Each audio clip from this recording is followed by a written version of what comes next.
반갑습니다. 재미있는 5분 유럽 문화 역사 그 10번째 이야기는 네덜란드의 풍차입니다. 낮은 땅이라는 뜻을 가진 네덜란드는 튤립의 나라, 풍차의 나라로 알려져 있습니다. 또 다른 이름은 한 번쯤 가보고 싶은 동경의 나라, 3살 때부터 상술과 화술, 언어를 가르치는 나라, 자전거, 강국, 대국, 왕국, 천국이라 불리는 나라, 그리고 바람과 싸운 나라, 바람으로 생존한 나라 등입니다. 네덜란드는 국토의 약 5분의 1 정도가 간척한 땅으로 국토의 약 4분의 1 정도는 바다 수면보다 낮은 제방 아래에 살고 있습니다. 댐이나 보를 막아 강과 운하 호수를 만든 것이 무려 약 4,400km에 이릅니다. 암스테르담, 로테르담, 레르담 등 담으로 끝나는 이름들은 댐을 막아 만든 도시라고 보면 됩니다. 비가 오거나 홍수가 나면 물을 퍼내야 했기에 네덜란드의 풍차는 결코 낭만의 상징이 아닌 생존 그 자체이며 기간 산업입니다. 산업혁명 이전까지 약 1만여 개의 풍차가 있었다고 전해지지만 현재는 900여 개의 풍차만이 남아 관광객을 맞이하고 있을 정도라고 합니다. 풍차는 곡식을 찍는 방앗간과 같은 산업 동력은 물론 과거 한국 봉화불과 같이 각종 소식을 전하는 역할까지 했습니다. 가령 풍차가 이 모형과 같이 날개가 더하기 모양으로 정지해 있으면 지금은 잠시 쉬고 있으나 곧 재가동된다는 의미지만은 풍차의 날개가 곱하기 X자로 정지해 있으면 당분간 휴하겠다는 좋지 않는 뜻입니다. 오늘날 코로나가 있을 때 분명 이 표시를 해 두실 것으로 생각이 됩니다.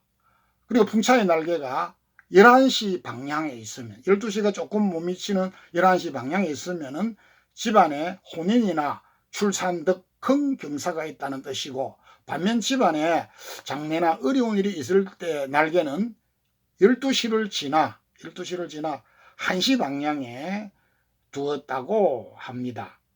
실제 2차 세계대전 중 독일이 네덜란드를 침공해 왔을 때 풍차의 날개를 통해서 적군의 동향을 알리기도 했습니다.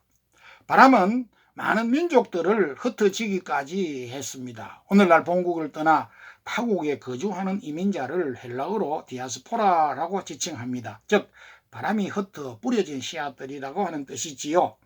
역사에서 유대민족에게 가장 먼저 이 디아스포라라고 하는 말이 사용이 됐습니다. 그것은 일찍이 유대민족은 BC 587년부터 바빌론 포로 때부터 1948년까지 독립하기까지 나라 없이 이곳저곳 흩어 살았기 때문입니다.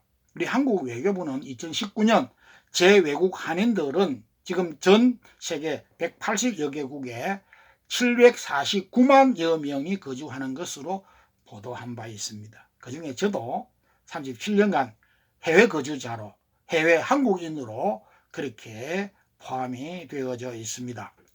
제가 알고 있는 민들레라고 하는 한 선교사님도 한국에서 잘 나가던 직장을 포기하고 바람에 날려 수천 킬로도 넘는 아프리카의 디아스포라가 되어서 지금도 선교 사역을 감당하고 있습니다.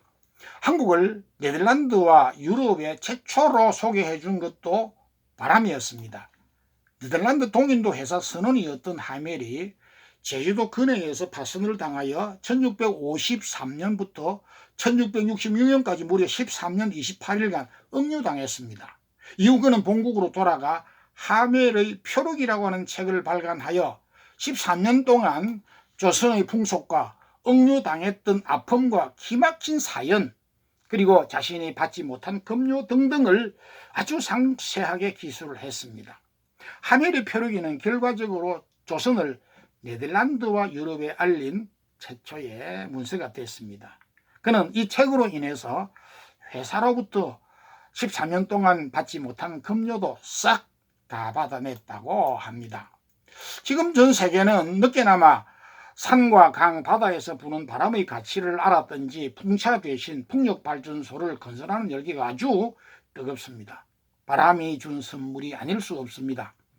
네덜란드 풍차는 오늘날 전 세계 언덕 위에 아주 쌩쌩 잘 돌아가고 있는 풍력 발전기들의 먼 할아버지 뻘 된다고 해도 좋을 것입니다. 아모스는 일찍이 산들을 지어 바람을 창조한 그분에게 감사하고 찬양했습니다. 오늘 이야기는 여기까지 하겠습니다. 11번째 이야기는 스페인의 풍차입니다. 대단히 감사합니다.